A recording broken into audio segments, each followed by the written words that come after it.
Hi guys, how you doing? Welcome back to Driving with Dunks here at Valverde Broadcasting. Joining me in the very latest, or the new home of Driving with Dunks. I've tried to give you a more of a view of it from over there. Forgive the state of me. I've just finished up at the gym and I'm on my way home. But yeah, I thought I would give you guys kind of a channel update. A very brief episode. I appreciate we've been on a bit of a hiatus over Christmas. Can't be helped. Obviously, it's Christmas for one thing, so things are quiet generally and we're all away and we're all doing our thing. And also, of course, Mr. Jackson has broken his leg and is recovering from that still. So bear with us while we get things sorted, please. Really appreciate, you know, you guys still tuning in, still listening, and of course all you great Patreon members out there who are helping support this channel. We couldn't do it without you, and we really appreciate your patience while all this carries on. So I have a new vehicle, I have a new place from which to talk to you. As some of you may know, my old car, it's a long story, but I had a BMW. It developed a problem. I spent about £2,000 over the course of about a month fixing various things, and then it developed a fault that basically broke the car off. It wasn't worth repairing, so I sunk a lot of money into it and ended up with nothing for my efforts. So my budget wasn't massive for what I could go and get, but I think I did all right. I've managed to procure myself a rather lovely 2007 Audi A4, and I'm rather loving it. It's a very basic car, but I rather like it. Here's some shots of the exterior for you while I'm talking. But yeah, it'll do for now. It's transport, and at the end of the day, that's what it's all about, really, I suppose. And it's, you know, commodious enough and comfortable enough that it helps me get around. So where we're at really with the channel, we've got a lot of stuff in the bank. We've actually recorded an awful lot of stuff, and frustratingly, it's all on Richard's hard drive, bless him. But it's there ready to go when Richard gets home. He doesn't have a laptop. He does everything off his super duper hyper mega, I believe, self-built PC that he has at home, which is pretty impressive, and it is pretty mega. But unfortunately, that requires him to be at home and to be in the presence of it, which of course he isn't right now. But that's okay, because I guess he has an excuse, which is that he broke his leg. Not in a very manly way, but I'll let him explain all that if he hasn't already. I think he already did, didn't he, in his video? But essentially, he lunged and broke his femur, which is really hard to do. We had planned an awful lot for you. We had gotten a bunch of stuff in the can, and we were planning on a day of shooting as well just before Christmas, in order to have some sort of Christmas specials to go up as well. That didn't happen, unfortunately, and the stuff that's in the can, Richard still needs to edit, so he's currently resting up at his folks, and hopefully we wish him well, and I'm sure he'll be on the mend soon. There's an episode of Risky Quizness that needs to go out. Yes, that's right. That's still there in the can. There's more with Gabri. There's more with Toby. There's just a lot of good stuff there that's been shot that just needs throwing together and sticking up. That sounds like a massive belittlement of Richard's editing efforts. I don't mean to do that. It's not just throw them together. Of course it's not. It's hard work, and believe me, in the small way that I edit these videos, I totally understand that the effort that goes into it. We've got stuff planned to shoot that is still going to happen. We've got the next thing I think we're doing is a rather exciting collaboration with a friend of our channel, and someone who I've done a lot of collaborations with on his channel before, and I'm quite excited about that. I won't say who it is. Some of you will know him, some of you will not, but he is another very well-regarded YouTuber and a very successful YouTuber, and we're looking forward to having him on, and yeah, doing something really cool. He's over in the UK at the moment, so we're gonna jump on that and and take advantage of him being over here. We will, of course, be getting back to some sort of normality in the new year with regular content going out. I hope you've got lots of cool stuff planned for 2019. Got lots of things going up. I'm in the process of refreshing all my my Actorly stuff. I'm just throwing together a new show reel at the moment, which is quite exciting. Got some stuff from my Western in there, but that's going in there, and lots of other cool stuff. So that'll be up soon. And new headshots, got new headshots. So lots of exciting new stuff coming for 2019, and I hope it's going to be a good year. I still can't announce to you what it is that I was working on so much over the summer, but that will be forthcoming. I've got some ADR to do on it in February, and I'm hoping they will start to make announcements about it shortly thereafter, but I don't know. So for now, I'm going to have to keep that under wraps. But it will be an exciting year. I think there's lots to play for.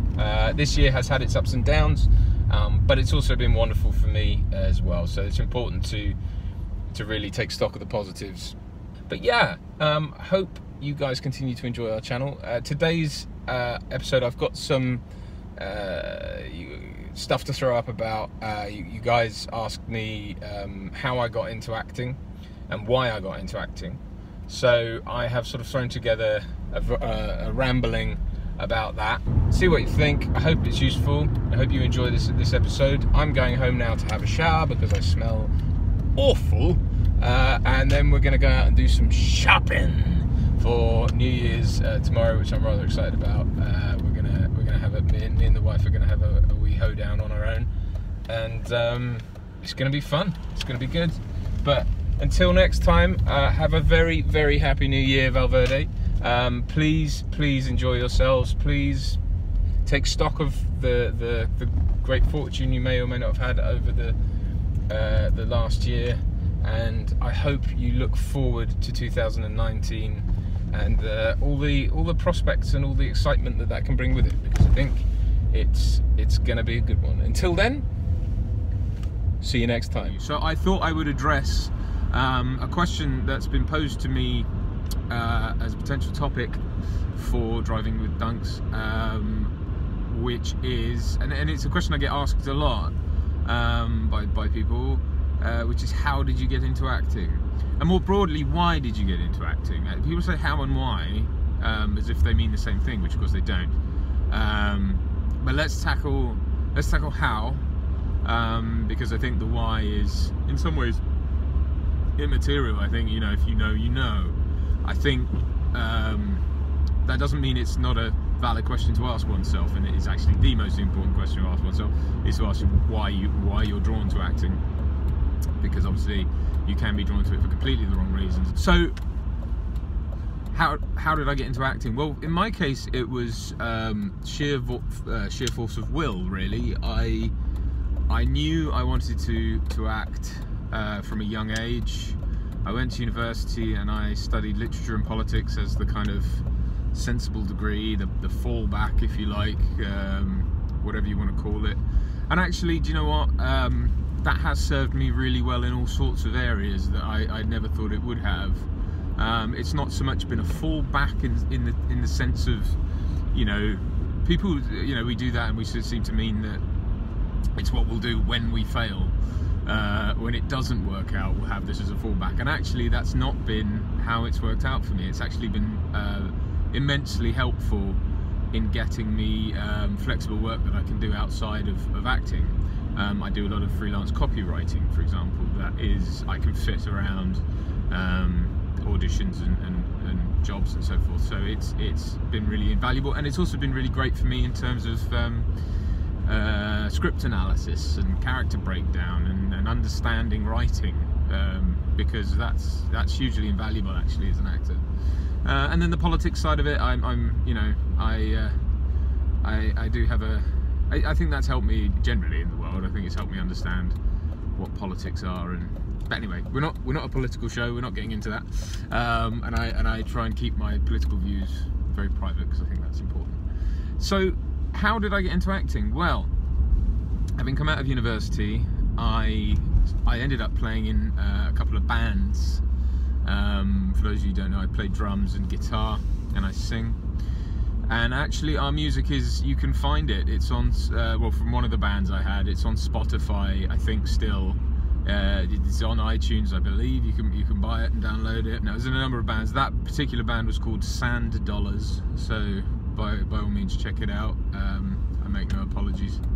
It is what it is. I think it was alright. So yeah, so I played in bands, and after a couple of bands that fell apart because, as is the case with a lot of things, you build something to a certain level of success, and unless you're really tight as a group, the vultures start circling and they pick you apart. And that's what happens. That happens with all sorts of things, and that's what happened with the bands.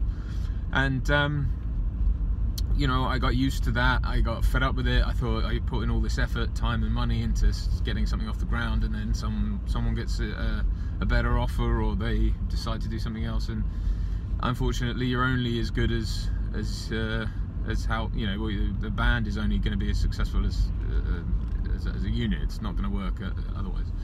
So I decided at that point, I thought I had enough of other people kind of messing things up for me. I'm gonna go and be an actor. That's it, I'm done. At least that way, I'm the only one who can give up on it, and I won't give up. So I started doing evening courses in Hendon. That's a whole story in and of itself. The place I did it at was a screen acting course, and it was 2 nights a week. I was living in Cambridge, and it was in Hendon, so it was a good sort of couple of hours drive each way. But I did it, I would finish work because I had a day job at the time, and I would shoot down, and I would be there. I wouldn't get home till sort of 1 or 2 in the morning, but it was worth it, and it got me acting, and it the long story short of it was, it got me a show reel. It also got me a bunch of friends who I'm still friends with today, and a couple of whom I've still kept working with, and one of whom is a big collaborator with me, and he's a producer, and he's a lovely guy, and has just always been the best guy. He's always gone to bat for me, and he's always tried to get me involved in things, and I worked with him on something pretty big this summer. So yeah, very happy about that. It was, that was very much a silver lining on that said cloud. But yeah, so after that came to an end, and I won't explain how or why, but it did for a lot of us. I just started hitting the pavements, really. I started applying for things through, there's various websites that you can use to apply for jobs that are put on there, and I just thought, in my first year, I will do anything. I will literally go out there, I will have to work for nothing probably, and I will just pound the pavement and get whatever I can get. And I think in my first year I probably did more work than I've done since. I just did student films, short films. I actually shot Kenneth, which is a feature film. That was within 6 months of starting out. That was in June that year. And yeah, I just absolutely, hammered it and did everything I could and got as much footage as I could. And then the next year, I decided that it was, would be about getting an agent, which I did. My first agent, who, turned out to be alright. They turned out to be a pretty good agent. So through them I got a lot of adverts. I got EastEnders as well through them. And that's how I did it, really. I just sort of built it up from nothing. I decided that drama school wasn't for me. I think I knew that instinctively. I think, it's not a slight on drama schools. I think drama schools are very valuable things, but they're not for everyone, and they aren't the only way in. It's difficult because obviously if you haven't been, you sort of fall into that pool of people who call themselves actors without any kind of, like anyone can say that, but obviously it's not necessarily true. I decided that, I would spend that those first 3 years just working and gaining experience, and I did have a basis of training, and I did continue to do courses. And because I wanted to know, I wanted to have a basis of the different disciplines. I did a course in Meisner, which was very interesting at the Actors Temple in London. It was a really interesting technique, and I really think training, and I think methods are a bag of tools. I mean, Stanislavski himself would tell you that, you know, and did. You know, he wrote books very much dedicated to the idea that, you know, this is not exactly how every performance must go down. It's just simply a bag of tools for when you need to rely on them. Yeah, I think it was valuable for me to do that, and I still do bits of training here and there every now and again. I think, you know, that's the thing that's important for everyone to keep doing, is to keep seeing different ways to approach acting, because I have my method and it serves me well, but there are times when I probably could approach it a different way, and so yeah, I think that's really important. So yeah, no, I forged kind of my own path, I suppose. I think there's a temptation a lot of times for people, you know, a lot of people say, you know, how so-and-so got started, you know, how Tom Cruise got started, or Michael Caine, or blah, blah, blah. My dad loves Michael Caine. He always brings out Michael Caine. That's his example of how things work. And I, you know, there's valuable lessons in there, but those paths aren't, the thing I always take away from all of those is that they're all unique paths, and that you know, a certain amount of it is being around at the right time, fitting very much the zeitgeist, and tapping into something that you know, is prevalent in culture at the time. You can't engineer it. I know there's a lot of people who like to think you can, and there's a lot of people who try and you know, sell you the secrets of stuff like that. I won't call them snake oil salesmen. I'm sure there's a kernel of truth in what they're talking about, but for me, it's about knowing yourself and knowing what works for you. And the only way, you know, training is important, training helps, but the only way you're going to get to know that is to get out there and do it. Find a way. Things like I mean, I would say this to any actor starting out: don't knock student films and short films and things like that, because they are how you cut your teeth. They're how you get footage, and like some of it you're gonna have to kiss a bunch of frogs, but some of it, you know, at least you're gonna see how you are on camera and what works and what doesn't work, and you're gonna get feedback, and you're gonna get to work with other actors, and you're gonna get just on camera experience, which is invaluable, and you're gonna get footage. And so, like I say, some of it's gonna be dross, but some of it won't be, and you know, you can use it for you know, footage is always helpful. Doesn't matter what it is, whether it's knowing what you don't want, or whether it's stuff for your showreel, you know. So it's all really important. I think to any actors out there who are unsure of how to get off the ground, how to make their first move, I would say what I've said to a lot of people, which is just make a move, start. Find a way to start. It doesn't matter what that is. You know, find a course. Go and do it. They're all around. You know, go find out. Go speak to other actors. Go just find out. If you think it's something in you that you want to do, go try it. Go try it. But be prepared to learn that it's not for you, because that happens to a lot of people too. You know, I think I think it's more the idea of fame and adulation that gets people off the sofa, and then they get in there and they don't like actually standing up in front of people. It's weird. I'm not a particularly extroverted person. Not really. But I like, you know, standing in front of a camera, standing in front of people, doing a performance. I've always felt completely comfortable and at home. I get butterflies. I get jitters. I get excited, but I don't get nervous. I don't get worried particularly. And I doubt myself, and I have all that kind of thing. But I've never had an aversion to it in the way that some people seem to. Anyway, but yeah, try it. Get out there, do it. Find ways to do it. That may sound a bit nebulous as a suggestion, but honestly, you know, there are so many ways. Whatever it is you can do, get some sort of online presence together that allows you to start putting yourself forward. And you'll have to be put forward for, you know, student films, people who are looking for people to do things for free. And even then, you know, but just film something, get something on camera. Even if you're just doing it on your iPhone, do a piece to camera. What you might find if you don't have many credits or whatever in the first instance is that people might ask you to self-tape. So be prepared to do that. Have a place in your house with a neutral background and decent enough lighting, and just use your phone. and record a piece to camera, a monologue or whatever. Be prepared for that. Again, that's what it comes down to, because people, if they ask you to do something, it will be like, do it, you know, now. When can we have it? We want it, you know, and you need to be prepared to act on all that stuff. So that's really important. If you can have someone around to read with you, I'm always asking my wife to read with me, and bless her, she's always game. Make sure you've got the tools at your disposal to make something happen, and then just start chipping away. And it's a long process. Like I've said before, you've got to learn to love the journey. Don't have this sort of end goal mentality. Even when you make it, that's the thing. If you have that in your mind, you'll spend all your time in perpetual disappointment.